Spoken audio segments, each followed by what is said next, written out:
Hello friends, आजच्या टॉपिकमध्ये आपण conditional statements, it's converse, proof, types of proof असे काही टॉपिक आज आपण बघणार आहोत. तर हा जॉमेट्रीमध्ये तुम्हाला नवीन पार्ट आहे. या वर्षापासून तुम्ही जॉमेट्रीचा स्टडी जो वेगळ्या पद्धतीने करणार आहे, जो वेगळ्या दृष्टिकोनातून करणार आहे, तो दृष्टिकोन तुम्ही आजच्या या टॉपिक पासून बघणार आहात.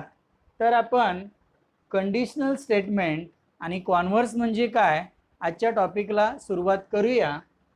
तर कंडिशनल स्टेटमेंट म्हणजे काय? The statements written in if then form. The statements written in if then form are called as conditional statements or in when then form अशा प्रकारे ती स्टेटमेंट असू शकतात. तर इफ देन फॉर्म मध्ये जे स्टेटमेंट लिहिलेलं असतं अशा स्टेटमेंटला आपण कंडिशनल स्टेटमेंट असं म्हणणार आहोत. तर इथे इफ नंतर एक स्टेटमेंट असणार आहे, देन नंतर एक स्टेटमेंट असणार आहे. इफ नंतर एक कंडिशन आपल्याला दिलेली असेल आणि देन नंतर एक कंडिशन दिलेली असते आणि म्हणून इफ देन फॉर्म मध्ये जे स्टेटमेंट लिहिलेलं असतं त्याला कंडिशनल स्टेटमेंट असं म्हणतात. तर द स्टेटमेंट फॉलोइंग इफ नंतर जे स्टेटमेंट असतं त्याला अँटीसिडंट असं म्हणतात. The statement following then is called as consequent. If नंतरचं जे स्टेटमेंट असतं त्याला अँटीसिडंट म्हणायचं आहे आणि देन नंतरचं जे स्टेटमेंट आहे त्याला कन्सिक्वेंट असं म्हणतात. थोडक्यात त्याला असंही म्हणतात, इफ नंतरचं स्टेटमेंट म्हणजे गिवन पार्ट आणि देन नंतरचं स्टेटमेंट म्हणजे टू बी प्रूव्ड. म्हणजे आपल्याला असं म्हणता येईल, इफ नंतरचं स्टेटमेंट म्हणजे दिलेली माहिती आणि देन नंतरचं स्टेटमेंट म्हणजे आपल्याला जे काय फाइंड आउट करायचं आहे, जे काय आपल्याला प्रूव्ह करायचं आहे ते आपल्याला इथे दिलेलं असतं. तर अशा प्रकारे अँटीसिडंट आणि कन्सिक्वेंट असे जे दोन पार्ट असतात त्या दोन पार्टनी हे जे स्टेटमेंट तयार होतं त्याला कंडिशनल स्टेटमेंट असं म्हणतात. म्हणजे थोडक्यात आपण असं म्हणू शकतो, if P then Q. P and Q stand for the statement following if and the statement following then. तर हे जे स्टेटमेंट आहे इफ अँड देन या फॉर्म मध्ये लिहिलेलं, जर आपण पी आणि क्यू ही दोन स्टेटमेंट जर आपण इंटरचेंज केली तर आपल्याला जे स्टेटमेंट मिळेल इफ क्यू देन पी, हे जे कंडिशनल स्टेटमेंट आहे यामधले पी आणि क्यू जर आपण इंटरचेंज करून स्टेटमेंट लिहिलं तर त्या स्टेटमेंटला या गिवन स्टेटमेंटचा कॉन्व्हर्स असं म्हणतात. आपण एक एक्झाम्पल घेऊया. For example, diagonals of rectangle are congruent. हे एक सिंपल स्टेटमेंट आहे. हे स्टेटमेंट आपल्याला इफ देन फॉर्म मध्ये, इफ देनच्या फॉर्म मध्ये आपल्याला लिहायचं आहे. कसं लिहिता येईल बघा. जर आपल्याला एखादा क्वाड्रिलॅटरल रेक्टँगल दिलेला असेल तर त्याचे डायगोनल्स कॉन्ग्रुएंट असतात. मग हेच आपण कसं लिहू शकतो बघा. If a quadrilateral is rectangle then its diagonals are congruent. बघा आता हे कंडिशनल स्टेटमेंट झालं. इफ देनच्या फॉर्म मध्ये आपण ते स्टेटमेंट जे लिहिलेलं आहे त्याला आपण कंडिशनल स्टेटमेंट म्हणूया. इफ नंतर एक कंडिशन दिलेली आहे, ही कंडिशन फुलफिल झाली तरच ही दुसरी कंडिशन फुलफिल होणार आहे. म्हणजे एक कंडिशन सॅटिस्फाय झाली तर दुसरी सॅटिस्फाय होईल. म्हणजे ही कंडिशन सॅटिस्फाय होण्यासाठी ही नेसेसरी कंडिशन आहे. तर अशा प्रकारे इफ नंतर एक कंडिशन आणि देन नंतर एक कंडिशन दिलेली असते. आता हे स्टेटमेंट दिलेलं आहे, याचा आपल्याला जर कॉन्व्हर्स लिहायचा असेल तर आपण कसा लिहू शकतो. Converse of the statement. आता आपल्याला स्टेटमेंट इंटरचेंज करून लिहायचे. देन नंतरचं स्टेटमेंट आपल्याला अगोदर लिहायचं आहे, इफ नंतरचं स्टेटमेंट आपल्याला नंतर लिहायचं आहे. मग कसं लिहिता येईल बघा, if the diagonals of a quadrilateral are congruent then it is a rectangle. जर एखाद्या क्वाड्रिलॅटरलचे डायगोनल्स कॉन्ग्रुएंट असतील तर तो क्वाड्रिलॅटरल रेक्टँगल असतो. तर अशा प्रकारे गिवन स्टेटमेंट आणि त्याचा कॉन्व्हर्स आपल्याला स्टेटमेंट इंटरचेंज करून लिहिता येतात. पण बऱ्याच वेळेला एखादं स्टेटमेंट ट्रू असेल तर त्याचा कॉन्व्हर्स ट्रू असेलच असं नाही. आता इथे स्टेटमेंट ट्रू आहे, त्याचा कॉन्व्हर्स सुद्धा ट्रू आहे, पण प्रत्येक वेळेला स्टेटमेंट ट्रू असेल तर त्याचा कॉन्व्हर्स ट्रू असेलच असं नाही. एक एक्झाम्पल आपण बघूया. काय दिलेलं आहे बघा स्टेटमेंट. कंडिशनल स्टेटमेंट आपल्याला दिलेलं आहे. If a number is prime number then it is even or odd. जर नंबर प्राईम नंबर असेल तर तो इवन किंवा ऑड असू शकतो. म्हणजे प्राईम नंबर 2, 3, 5 सो ऑन हे सगळे प्राईम नंबर आहे. मग जर नंबर प्राईम नंबर असेल तर तो आयदर इवन असेल किंवा ऑड असेल. म्हणजे हे जे स्टेटमेंट आहे कंडिशनल स्टेटमेंट हे ट्रू आहे. आता त्याचा कॉन्व्हर्स इथे घेतलेलं आहे बघा. काय म्हटलेलं आहे, if a number is even or odd. एखादा नंबर इवन किंवा ऑड असेल then it is a prime number. एखादा नंबर इवन किंवा ऑड असेल तर तो काय असतो, प्राईम नंबर. मग आता हे स्टेटमेंट ट्रू आहे का. एखादा नंबर इवन किंवा ऑड असेल, मग 4, 8, 15 बघा हे इवन नंबर आहे, हे ऑड नंबर आहे. मग आता समजा आपण हे इवन आणि ऑड नंबर घेतले तर ते प्राईम नंबर आहेत का, तर नाही. म्हणजे हे जे स्टेटमेंट ट्रू आहे पण त्याचा कॉन्व्हर्स फॉल्स आहे. म्हणजे प्रत्येक वेळेला त्या स्टेटमेंटचा कॉन्व्हर्स ट्रू असेलच असं नाही. बऱ्याच वेळेला स्टेटमेंट ट्रू असतं, त्याचा कॉन्व्हर्स सुद्धा ट्रू असतो, पण प्रत्येक वेळेला स्टेटमेंटचा कॉन्व्हर्स ट्रू असेलच असं नाही. तर ही गोष्ट तुम्ही लक्षात ठेवायची आहे. नेक्स्ट आपण बघूया प्रूफ. 8th स्टँडर्ड पर्यंत तुम्ही properties of angles, triangles, quadrilaterals, circles या संदर्भात खूप साऱ्या प्रॉपर्टी स्टडी केलेल्या आहेत. तर या property angle, triangle, quadrilateral, circle यांच्या ज्या काही प्रॉपर्टी आपण प्रिव्हियस स्टँडर्डमध्ये शिकलेलो आहोत त्या आपण कशा स्टडी केलेल्या आहेत, बाय ॲक्टिव्हिटी, प्रॅक्टिकल मेथडने.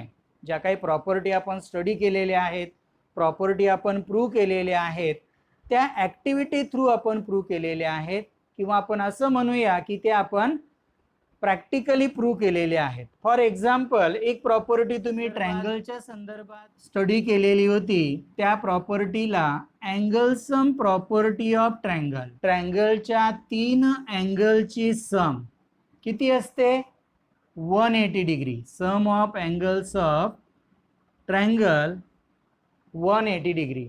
ही प्रॉपर्टी तुम्ही जी स्टडी केलेली होती तर तुम्ही काय केलेलं होतं, डिफरंट ट्रायंगल्स काढलेले होते आणि त्या ट्रायंगलच्या बाबतीत प्रोटेक्टरने तुम्ही ॲक्च्युअली 3 अँगलचे मेजर घेतलेले होते आणि त्यांची सम करून बघितलेली होती.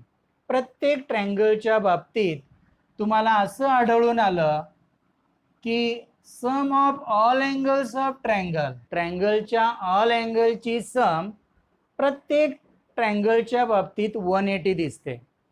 आणि मग आपण असं कन्क्लुजन काढलं की sum of all angles of any triangle is 180 degree.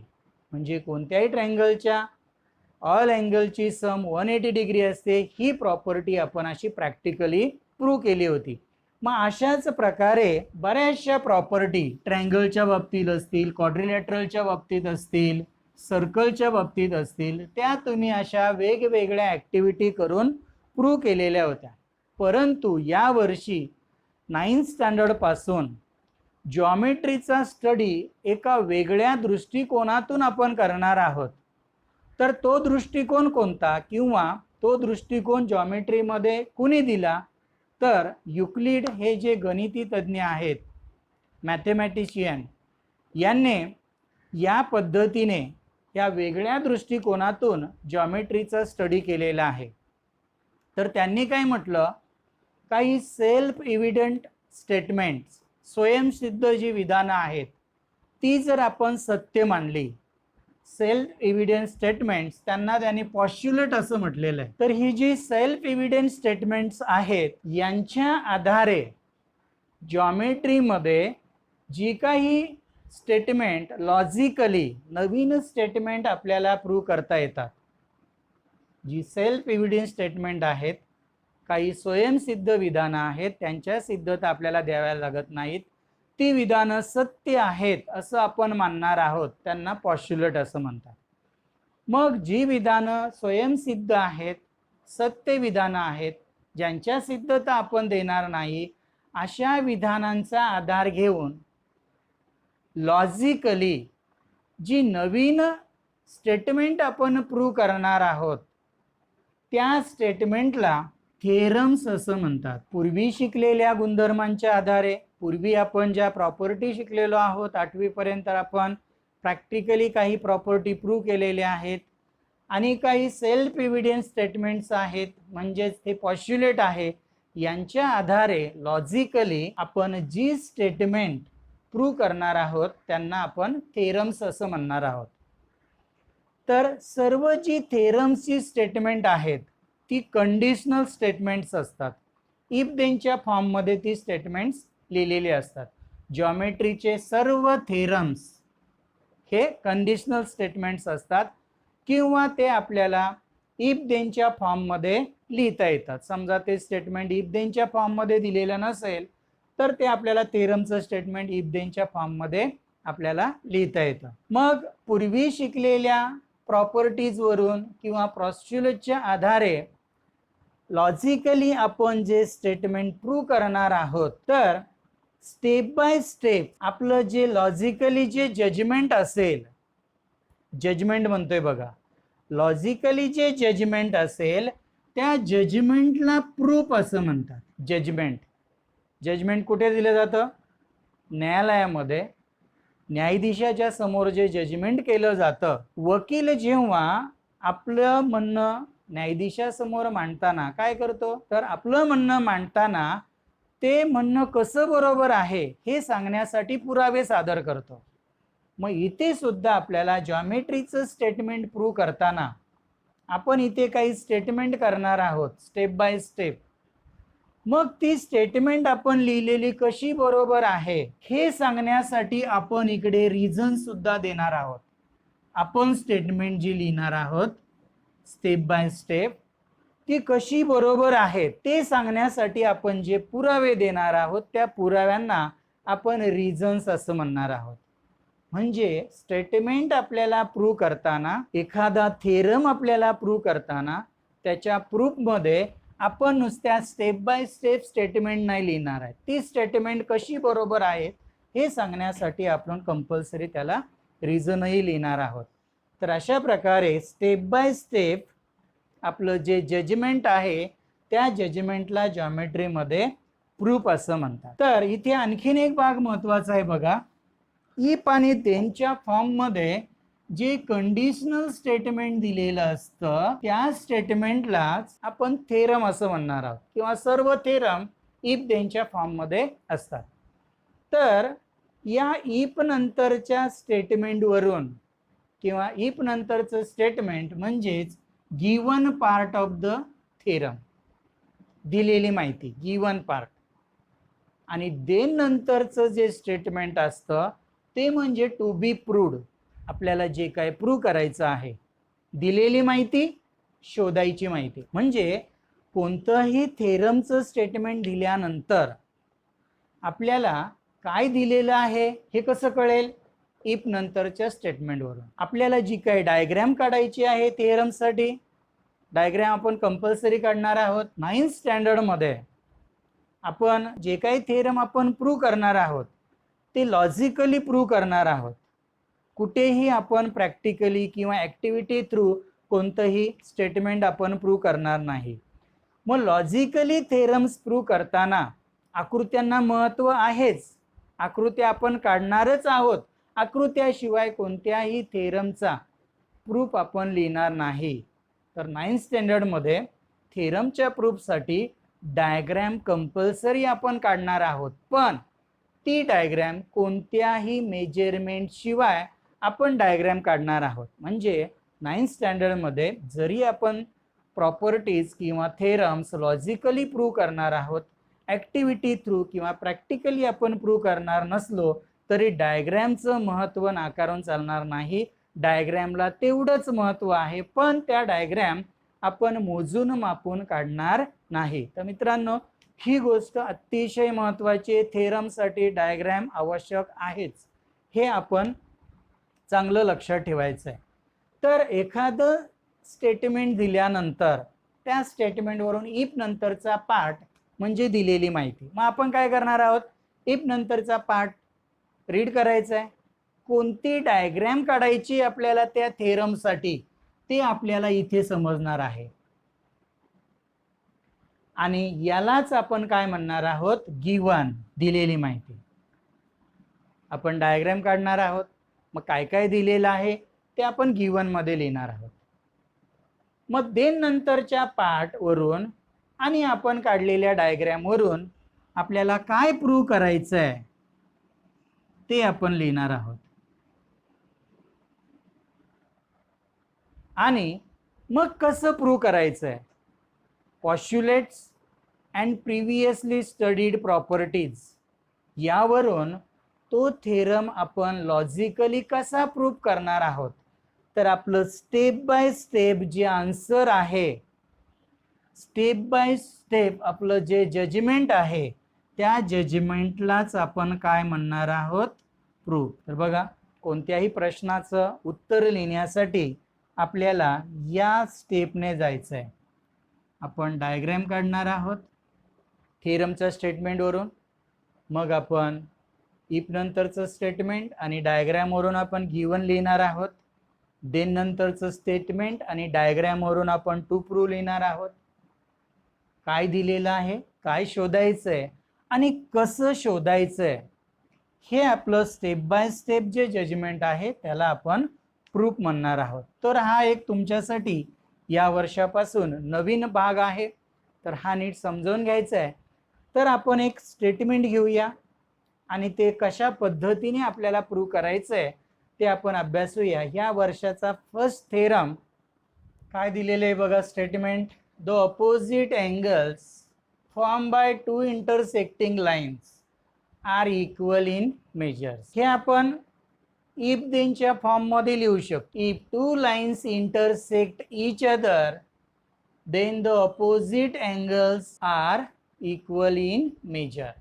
अशाही प्रकारे आपण हे स्टेटमेंट इफ देनच्या फॉर्म मध्ये लिहू शकतो. बघूया आपण कसं लिहिता येईल. If two lines intersect each other then the opposite angles are equal measures. तर अशा प्रकारे एखादं जनरल स्टेटमेंट असेल तर ते आपल्याला कंडिशनल स्टेटमेंटच्या फॉर्ममध्ये म्हणजेच आपल्याला इफ देनच्या फॉर्ममध्ये लिहिता येईल. मग आता या इफ देनच्या फॉर्मवरून आपल्याला हे स्टेटमेंट किंवा हा थेरम जर आपल्याला प्रूव्ह करायचं असेल तर काय करायचं, इफ नंतरचं स्टेटमेंट म्हणजे गिवन पार्ट, अँटीसिडंट, आणि देन नंतरचं स्टेटमेंट म्हणजे टू बी प्रूव्ड, दिलेली माहिती, शोधायची माहिती, अशा पद्धतीने. मग आता इफ नंतरच्या स्टेटमेंटवरून आपण काय ठरवणार आहोत, कोणता डायग्रॅम काढायचा आहे हे आपण इफ नंतरच्या स्टेटमेंटवरून ठरवणार आहोत. कारण थेरम आपल्याला प्रूव्ह करायचं आहे तर डायग्रॅम आवश्यक आहे. मग कोणता डायग्रॅम काढायचा आहे ते इफ नंतर ठरवायचं. काय काढायचं आहे, टू इंटरसेक्टिंग लाईन्स. आपल्याला डायग्रॅम कशाचा काढायचा आहे, टू इंटरसेक्टिंग लाईनचा डायग्राम आपल्याला काढायचा. मग टू इंटरसेक्टिंग लाईनचा डायग्राम काढायचा आहे. नुसता डायग्राम काढून चालणार नाही, तर आपल्याला त्या लाईन्सला नावही द्यावी लागतील. Suppose line A B, line C D intersect each other at point O. आता इफ नंतरचं स्टेटमेंट आणि डायग्राम वरून आपल्याला काय लिहायचंय, गिव्हन लिहायचंय. काय दिलेलं आहे आपल्याला बघा, टू इंटरसेक्टिंग लाईन्स दिलेल्या आहेत, त्यांचा पॉइंट ऑफ इंटरसेक्शन दिलेला आहे. मग काय म्हणू शकतो आपण, line A B and line C D intersect each other at point O. दोन लाईन ओ या पॉइंट मध्ये इंटरसेक्ट करतात. देन टू प्रूव्ह, काय प्रूव्ह करायचंय, then opposite angles are equal measure. Opposite अँगलच्या पेअर तुम्हाला माहिती आहे, हे एकमेकांचे व्हर्टिकली ऑपोजिट अँगल्स आहेत. इथे टोटल 4 अँगल्स तयार होतात, त्यापैकी ही एक ऑपोजिट अँगलची पेअर आणि ही दुसरी पेअर, अशा या दोन पेअरचे जे अँगल्स आहेत ते आपल्याला इक्वल दाखवायचे. मग first statement, measure angle AOC is equal to measure of angle BOD, या अँगलचं नाव. नंबर 2, मेजर अँगल, ह्या अँगलचं नाव angle AOD is equal to त्याचा ऑपोजिट अँगल अँगल BOC. आपण अँगलचं नाव कसंही लिहू शकतो, अँगल BOC असंही लिहू शकतो किंवा अँगल COB असंही लिहू शकतो. तर आपल्याला प्रूफ लिहायचं आहे. आता आपलं स्टेप बाय स्टेप रिझनिंग जे असेल, स्टेप बाय स्टेप जे आपलं जजमेंट असेल, त्या स्टेप बाय स्टेप जजमेंटलाच आपण प्रूफ असं म्हणणार आहोत. मग आपण फिगर रीड करायचे. फिगर रीड करायचे, तुम्हाला डायग्रॅम रीड करता आली पाहिजे, आकृतीचं वाचन करता आलं पाहिजे. म्हणजे आकृतीचं वाचन करता आलं म्हणजे काय, line A B, line C D असं नाही, तर त्या डायग्रॅम मध्ये कोणत्या प्रॉपर्टी आपल्याला दिसतात त्या तुम्हाला फाइंड आउट करता आल्या पाहिजे, म्हणजे तुम्हाला आकृती वाचता आली. मग या डायग्रॅम मध्ये आपण प्रिव्हियस स्टँडर्ड मध्ये किंवा प्रिव्हियस आपण कुठल्या प्रॉपर्टी स्टडी केलेली आहे त्या दिसत आहेत का आपल्याला इथे. तर बघा, प्रिव्हियस स्टँडर्ड मध्ये आपण ही एक प्रॉपर्टी बघितलेली होती, हे पेअर ऑफ अँगल्स आहेत. या पेअर ऑफ अँगल्सला कोणती पेअर म्हणायचे, अँगल्स इन लिनियर पेअर. हे लिनियर अँगल आहेत, त्यांना आपण अँगल्स इन लिनियर पेअर असं म्हणतो. आणि या लिनियर पेअर ऑफ अँगलची एक प्रॉपर्टी तुम्ही बघितलेली होती, the sum of angles in linear pair is 180 degree. या दोन अँगलची सम किती असते, 180 डिग्री. मग आपल्याला आपण या दोन अँगलचं जर ऑब्झर्वेशन केलं, एवढीच डायग्राम आपण बघायचे. हे दोन angle, angle AOC and angle AOD, हे लिनियर अँगल आहेत, म्हणजे त्यांची सम असेल 180 डिग्री. मग तसंच आपण हे दोन अँगल जर बघितले, त्याला नंबर देऊया आपण, अँगल 2 अँड अँगल 3, हे सुद्धा लिनियर अँगल आहे त्याप्रमाणे. मग या दोघांची सम सुद्धा काय असेल, 180 डिग्री. म्हणजे अशा प्रकारे आपल्या या डायग्रॅम मध्ये आपल्याला जसे हे ऑपोजिट अँगल्स दिसत आहेत तसे लिनियर अँगल सुद्धा आहेत. म्हणजे आपल्याला हा थेरम प्रूव्ह करण्यासाठी लिनियर अँगलची प्रॉपर्टी यूज करता येईल. मग आपण कसं लिहू शकतो बघा, पहिल्या या दोन अँगलचा विचार करूया. Sum of measure of this two angles, measure angle AOC plus measure of angle AOD is equal to 180 degree. Say statement number 1. आणि आपल्याला कंपल्सरी रिझन लिहायचं, कारण आपण इथे जजमेंट करतोय. मग जजमेंट करताना नुसतंच स्टेटमेंट करून चालत नाही, तर आपल्याला पुरावा द्यावा लागतो. कशावरून लिहिलं हे तुम्ही, तर आपण प्रॉपर्टी शिकलेलो आहे, अँगल्स इन लिनियर पेअर. हे लिनियर पेअरचे अँगल्स आहेत, म्हणून त्यांची सम आहे 180 degree. Similarly sum of measure of these two angles, या 2 नंबरच्या अँगलचं नाव येईल angle AOD, measure angle AOD plus measure angle, याचं नाव आपण डीओबी किंवा बीओडी कसंही लिहू शकतो. Measure of angle BOD is equal to 180 degree. Say statement number 2 reason लिहायचंय अँगल्स इन लिनियर पेअर. आता 1 आणि 2 या दोन स्टेटमेंट आपण जर कम्पेअर केले तर काय दिसतंय बघा आपल्याला. 1 आणि 2 च्या राईट साइड इक्वल आहेत. मग राईट साइड इक्वल आहे म्हणून त्यांच्या लेफ्ट साइड इक्वल होतील. From 1 and 2, from statement 1 and 2 we get what we get measure of angle AOC plus measure of angle AOD is equal to measure of angle AOD plus measure of angle BOD. आता इथे काय दिसतंय बघा, दोन्ही साइडला measure of angle AOD common आहे, तो आपण इलिमिनेट करू शकतो. By eliminating measure of angle AOD we get major angle AOC is equal to measure angle BOD. First statement आपलं प्रूव्ह झालं. Similarly we can prove that, same मेथडने आपण prove करू शकतो. जसे आपण हे दोघे लिनियर अँगल घेतले तसे आपण याला नंबर आपण 4 देऊया. समजा 3 आणि 4, 4 आणि 1, सेम याच मेथडने, वेगळे कुठली प्रॉपर्टी आपण यूज करणार नाही. मग सेम प्रॉपर्टी आपण यूज करणार आहोत म्हणून ते प्रूव्ह करून न दाखवता डायरेक्ट आपण लिहू शकतो. Similarly, we can prove that. What we can prove that?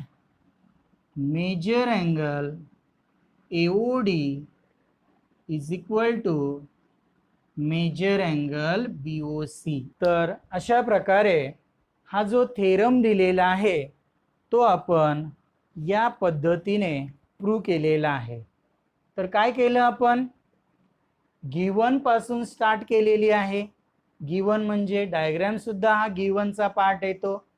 मग आपण गिवन पासून स्टार्ट केले, डायग्रामचं ऑब्झर्वेशन करून आपण इथे लिनियर अँगलची प्रॉपर्टी आपण यूज केले आणि आपण हे स्टेटमेंट प्रूव्ह केलेलं आहे.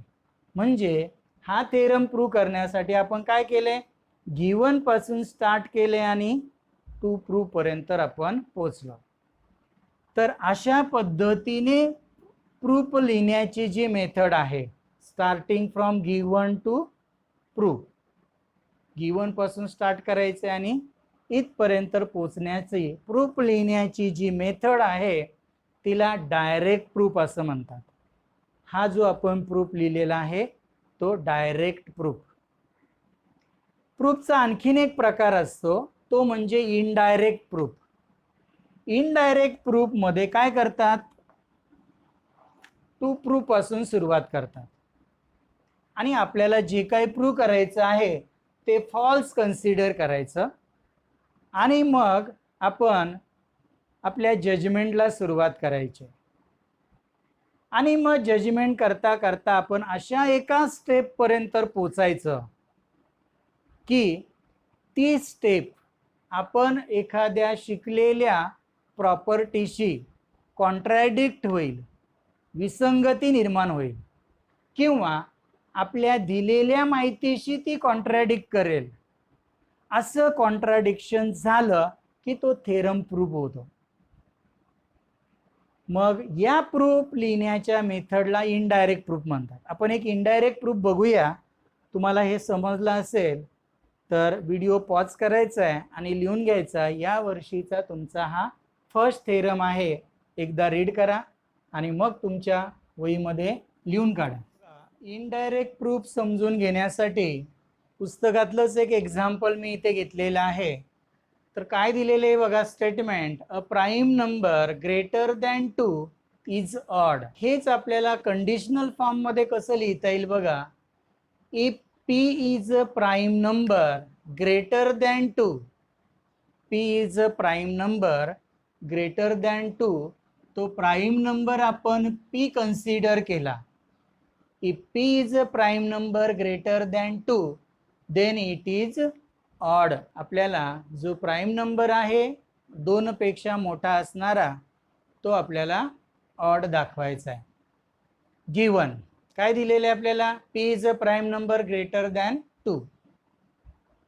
प्राईम नंबर म्हणजे त्यांचे डिवायझर. फॉर एक्झाम्पल 5 हा प्राईम नंबर आहे. मग या प्राईम नंबरचे दोनच डिवायझर असतील. Divisor of 5 is 1 and 5.